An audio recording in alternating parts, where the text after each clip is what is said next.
Hello friends, इस part में हम आपसे डिस्कस करेंगे कि वर्चुअल मेमोरी क्या होती है और वर्चुअल मेमोरी के यूज करने से हमें क्या फ़ायदे हो रहे हैं और क्या प्रॉब्लम्स आ रही हैं और किस तरीके से हम डिमांड पेजिंग का यूज करके वर्चुअल मेमोरी इंप्लीमेंट करते हैं। तो सबसे पहले अगर फोकस कीजिए तो वर्चुअल मीन्स क्या होता है? कोई ऐसी चीज़ जो हमारी रियल ना हो। तो इसका मतलब क्या होता है, एक एग्जाम्पल के थ्रू समझते हैं। सपोज कीजिए आपके पास ऐसी कोई सिचुएशन आए कि आपके पास मेन मेमोरी या फिजिकल मेमोरी जो है उसकी साइज 2 GB हो और हमें एक ऐसा एप्लीकेशन रन कराना है जिसके लिए फिजिकल मेमोरी की रिक्वायरमेंट 3 GB 4 GB मीन्स जितना हमारे पास फिजिकल मेमोरी है अवेलेबल है उससे अधिक साइज का कोई प्रोसेस हमारा रन करना चाहे। तो अभी तक हम लोगों ने जितनी भी टेक्निक देखी है, चाहे आपका कॉन्टिग्यूअस मेमोरी लोकेशन टेक्निक हो, चाहे पेजिंग हो, सेगमेंटेशन हो, तो क्या किसी टेक्निक से आप ऐसा कर सकते हैं कि जितनी आपके पास अवेलेबल मेमोरी हो, अभी तक जितनी टेक्निक्स आपने देखी उसमें क्या किसी से भी आप ऐसा कर सकते हो कि आपके पास जितनी अवेलेबल रैम हो या मेन मेमोरी हो उससे अधिक साइज का प्रोसेस आप एग्जीक्यूट करा लें? ऐसा नहीं कर सकते। ऐसा क्यों नहीं कर सकते? क्योंकि अभी तक जितनी भी टेक्निक आपने देखी सब में क्या होता है कि पहले पूरा प्रोसेस सेकेंडरी मेमोरी से प्राइमरी मेमोरी में कॉपी हो जाता है। उसके बाद कॉपी करने के तरीके अलग अलग होते हैं। कॉन्टिग्यूअस में पूरा प्रोसेस एक साथ एक जगह स्टोर हो रहा था। पेजिंग में क्या हो रहा था, इक्वल साइज के पीसेस में आ रहा था लेकिन पूरे पेजेज आ रहे थे। सेगमेंटेशन में क्या हो रहा था कि अनइक्वल साइज मीन्स के सेगमेंट आपके आ रहे थे लेकिन सारे सेगमेंट आ रहे थे। तो वर्चुअल मेमोरी में हम क्या करते हैं, हमारा बेसिक गोल क्या होता है कि जितनी हमारे पास मेमोरी हो उससे अधिक साइज के प्रोसेस को हम एग्जीक्यूट कराना चाहें या फिजिकल मेमोरी का बेटर यूटिलाइजेशन करना चाहें मीन्स कम स्पेस में प्रोसेस को रन कराना चाहें तो हम वर्चुअल मेमोरी कॉन्सेप्ट का यूज करते हैं। इसको करने के लिए हम क्या करते हैं, सपोज कीजिए ये कोई प्रोसेस पी है आपका जिसके हमने चार पार्ट में डिवाइड कर रखा है ABCD। ये आपका सेकेंडरी मेमोरी में है। सपोज कीजिए ये सारे पार्ट आपके कितने साइज के हों, 1-1 GB के हों। 1 GB का ये भी है, 1 GB का ये भी, 1 GB का ये, 1 GB का ये। टोटल कितने साइज का हो गया? 4 GB का हो गया। और हमारे पास जो अवेलेबल मेन मेमोरी है उसकी साइज सपोज कीजिए 2 GB हो, 1 GB यहाँ, 1 GB यहाँ। अब आप ये चारों पार्ट तो एक साथ नहीं यहाँ पे रख सकते, लेकिन आप क्या कर सकते हैं, कोई भी 2 पार्ट यहाँ पे रख सकते हैं। तो आप देख लीजिए CPU को पहले कौन सा पार्ट एग्जीक्यूट करना। सपोज कीजिए पहले CPU को A एग्जीक्यूट करना है और B एग्जीक्यूट करना है। तो आप पूरा पार्ट ना लेके, पूरा प्रोसेस ना ले आके सिर्फ A B को यहाँ पे रख लीजिए। उसके बाद CPU को C और D की रिक्वायरमेंट पड़े तो A को रिप्लेस करके यहाँ पे C को रख लीजिए और B को रिप्लेस करके यहाँ पे D को रख लीजिए। तो इससे क्या होगा, आपका पूरा प्रोसेस 2 GB में एग्जीक्यूट हो जाएगा। तो वर्चुअल मेमोरी का कॉन्सेप्ट सिंपल होता है कि इसमें आपको पूरे प्रोसेस को फिजिकल मेमोरी में लोड करने की जरूरत नहीं होती। अब अगर यूजर पॉइंट ऑफ व्यू से देखिए तो आपने कितने साइज का प्रोसेस एग्जीक्यूट कराया? 4 GB का, जबकि आपके पास रैम कितने की थी? 2 GB की।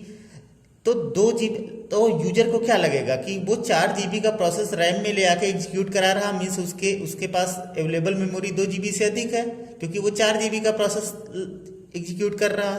तो ये जो सेकेंडरी मेमोरी में का जो पार्ट है ये आपका किस तरीके से वर्क कर रहा है? प्राइमरी मेमोरी की तरीके से वर्क कर रहा है क्योंकि एग्जीक्यूशन में तो आपको कहीं दिक्कत नहीं आई।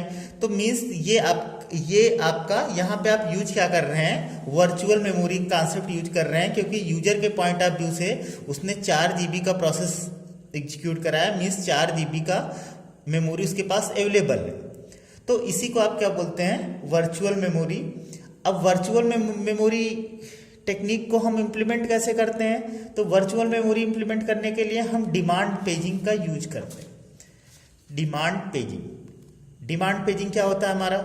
ये भी आपका एक तरीके का पेजिंग होता है लेकिन पेजिंग ऑन डिमांड होता है। इसमें हम क्या करते हैं, लेजी स्वैपर का यूज करते हैं। लेजी स्वैपर का यूज करने का मतलब क्या होता है, हम सेकेंडरी मेमोरी से प्राइमरी मेमोरी या मेन मेमोरी में उसी पेज को ले जाएंगे। ये भी एक पेजिंग होता है लेकिन पेजिंग में आप क्या करते थे, सारे पेजेस प्रोसेस, एक प्रोसेस में अगर 4 पेज है तो चारों पेज को आप क्या करते थे, मेन मेमोरी में कॉपी कर देते थे।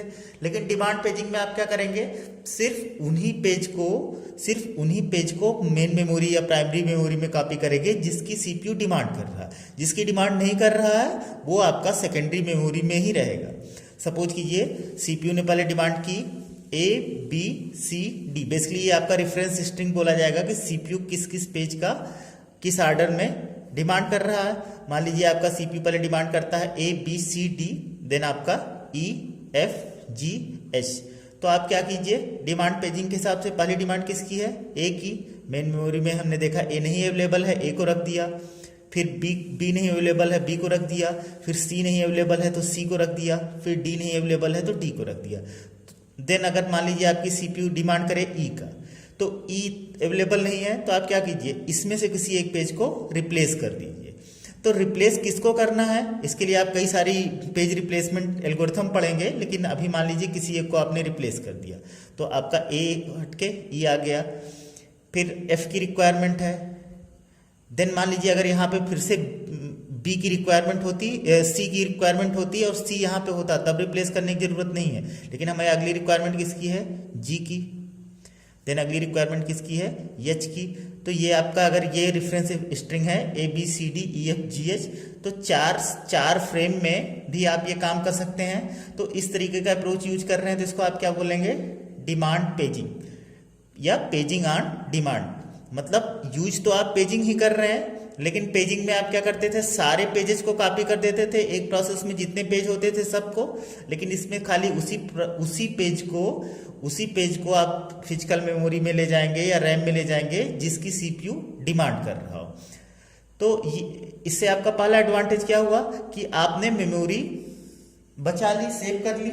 अगर आप पेजिंग या सेगमेंटेशन का यूज करते तो आपको उतने साइज की फिजिकल मेमोरी चाहिए होती थी कि सारा प्रोसेस आपका कॉपी हो जाए। लेकिन यहाँ पे आप क्या कर रहे हैं, कम साइज में बड़े प्रोसेस को एग्जीक्यूट कर ले रहे हैं। तो पहला तो डिमांड पेजिंग का एडवांटेज ये हुआ। दूसरा जो बेसिक मेन एडवांटेज इसका होता है कि डिमांड पेजिंग के थ्रू हम क्या कर सकते हैं, डिमांड पेजिंग के through degree of multi programming increase कर सकते हैं। डिग्री ऑफ मल्टी प्रोग्रामिंग हम पहले भी पढ़ चुके हैं। क्या होता है कि एट ए टाइम कितने प्रोसेस हमारे फिजिकल मेमोरी में एग्जीक्यूशन के लिए रेडी हैं, वो आपका क्या बोला जाएगा, डिग्री ऑफ मल्टी प्रोग्रामिंग।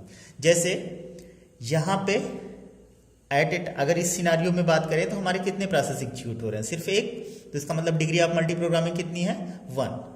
ये एक दूसरा सिनारियो है। यहाँ पे सपोज कीजिए आपके सेकेंडरी मेमोरी में 2 प्रोसेस हों, P1 को हमने 4 पेजेस में ब्रेक कर लिया ABCD, और एक दूसरा प्रोसेस P2 हो, उसमें भी सपोज कीजिए 4 पेज हो PQR एंड S। तो अगर हम डिमांड पेजिंग यूज कर रहे हैं और हम चाहें कि at a time 2 process execute कराएं P1 और P2, और सीपीयू की रेफरेंस स्ट्रिंग क्या हो, सीपीयू पहले A की डिमांड कर रहा हो, देन B की डिमांड कर रहा हो, देन P का, देन Q का, देन C का, देन D का, देन R का, देन S का। अगर ये रेफरेंस स्ट्रिंग है आपकी, अगर ये आपकी रेफरेंस स्ट्रिंग है कि AB की रिक्वायरमेंट है, देन PQ की रिक्वायरमेंट है, देन CD की रिक्वायरमेंट है, देन RS की रिक्वायरमेंट है। यहाँ ABCD हमारे P1 प्रोसेस के पार्ट हैं, PQRS आपका P2 प्रोसेस का पार्ट है। तो ऐसे केस में हम क्या कर सकते हैं, पहले A की जरूरत हुई, A मेमोरी में नहीं है तो इसको हम क्या कर लें, लोड कर दें। देन B की रिक्वायरमेंट है, B को हम क्या कर दें, लोड कर दें। देन P को नहीं अवेलेबल है, P को लोड कर दें। देन Q को लोड कर दें। तो अब हमारी क्या हुआ, डिग्री ऑफ मल्टी प्रोग्रामिंग कितनी हो गई, 2 हो गई। क्योंकि एट ए टाइम आप क्या कर रहे हैं, 2 प्रोसेस एग्जीक्यूट। भाई आपने पढ़ा था कि कंटेक्स्ट स्विचिंग वगैरह होती है। अगर मान लीजिए P1 IO लेने जाए तो आप क्या कर दीजिए, अगर आपकी डिग्री ऑफ मल्टी प्रोग्रामिंग दूसरे प्रोसेस अवेलेबल रहेगा तो आप उसका एग्जीक्यूशन स्टार्ट कर देंगे। उससे आपका फायदा क्या होगा, CPU यूटिलाइजेशन बढ़ जाएगा। जब आप डिग्री ऑफ मल्टी प्रोग्रामिंग बढ़ाएंगे तो उससे चांसेस क्या होते हैं, CPU यूटिलाइजेशन बढ़ जाए। इसलिए हम क्या कर रहे हैं, डिग्री ऑफ मल्टी प्रोग्रामिंग बढ़ा रहे हैं। इसके बाद अगर CD की रिक्वायरमेंट है तो AB को रिप्लेस करके आप क्या रख लीजिए, CD रख लीजिए। देन RS की रिक्वायरमेंट है तो PQ को रिप्लेस करके आप क्या रख लीजिए, RS। इस तरीके से आपका क्या होगा, दोनों प्रोसेस एग्जीक्यूट हो जाएंगे। तो डिमांड पेजिंग का 2 आपका एडवांटेज हुआ। एक तो आप कम स्पेस में ज्यादा साइज का प्रोसेस एग्जीक्यूट करा सकते हैं, कम साइज की फिजिकल मेमोरी रहेगी तो ज्यादा। दूसरा, आप डिग्री ऑफ मल्टी प्रोग्रामिंग बढ़ा सकते हैं। नेक्स्ट पार्ट में हम देखते हैं कि डिमांड पेजिंग के कुछ परफॉर्मेंस क्राइटेरिया हैं, उसको कुछ एग्जाम्पल के थ्रू समझते हैं। Thank you.